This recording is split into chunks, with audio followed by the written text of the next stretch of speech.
Okay, hey, this is going to be on my lift pump upgrade, the Carter lift pump system. And here is the relay that's part of the system. This is a 2-wire hookup up in the engine compartment. Got one power, which goes right there, right here.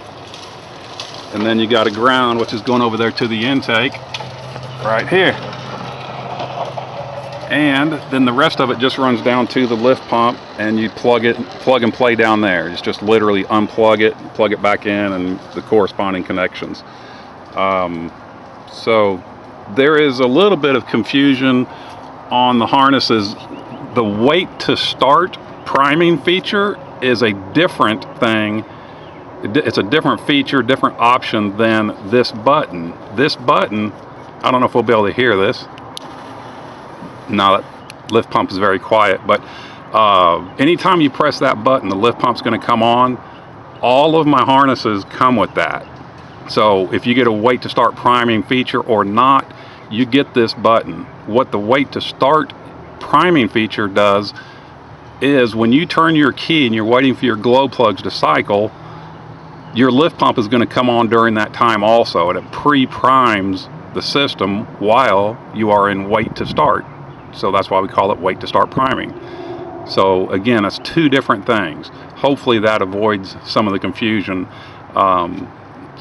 So let me take you underneath the truck and see what you got, or we'll see what's going on down there.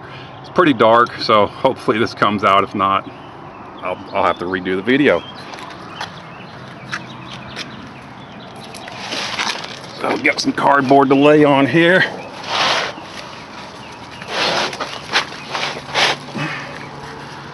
Okay, first off is the optional lift pump pre-filter, and I've got that mounted there. I've made a bracket for that, and that bracket may become an item that would be for sale on the website. And so let me back up here. Okay, right up here is the actual new Carter lift pump. I actually was able to mount it with one of the factory bolts that mounts the factory pump, that little plastic ring that holds the factory lift pump. I was able to use one of the bolts, and I drilled a hole for one of the other mounting locations. You could kind of take your pick. And then I used the other factory bolt, because it's a self-tapper, and ran it through. So I've got 2 bolts holding that bracket. That's plenty strong. Then you mount the 3 bolts on the top. You'll see all that when you get the pump. But anyway, you'll disconnect the pump here and over here on the factory lift pumps. And you get the lift pump bypass fittings included in the kit. That's another part that's included. And then so that hooks up to your factory hard line right here, the fitting, and then a hose barb. So from the hose barb, and this is coming from the tank, so I've got it coming, again, I'm sorry, I got it coming from the tank to the rubber hose.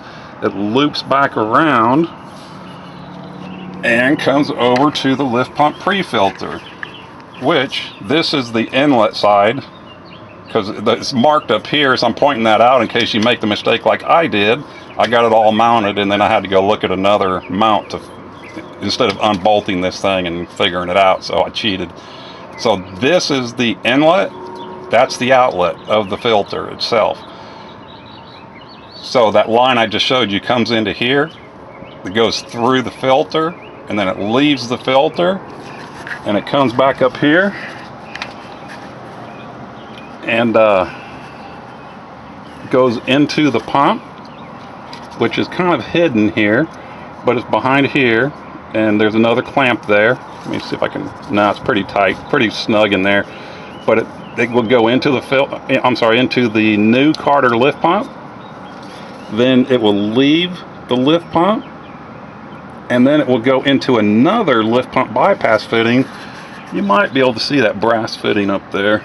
Again, I'm sorry for this terrible video. I'm trying to work with about 6 inches of room here between my chest and this truck. And so you see that other lift pump bypass fitting, and then from there it goes on up to the engine. The connections on the lift pump relay harness are right here. Again, you literally unplug the truck harness from the original lift pump. You'll plug in my thin red wire into the truck harness, and then the other heavier 2-pin connector plugs into the new lift pump, and that is where you're grabbing basically straight battery and powering up that lift pump and taking all of the load off of your truck harness, off your oil pressure sensor, instead of having to drive 7 to maybe 10 amps through that tiny little contact on your oil pressure sensor. It only has to push maybe half an amp in order to activate my relay, and then my relay handles the load, and I've got a 50 amp relay that will handle that load.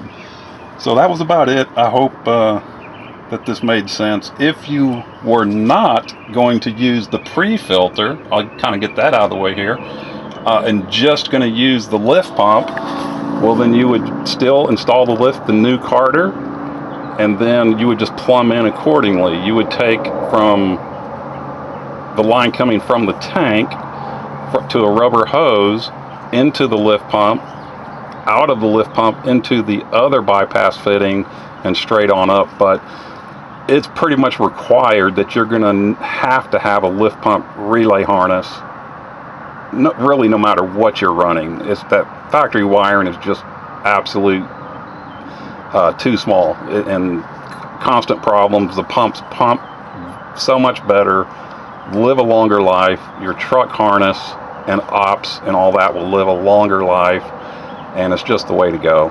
The performance and everything after one of these installs is pretty incredible. It's actually like the #1 thing I recommend for performance upgrades.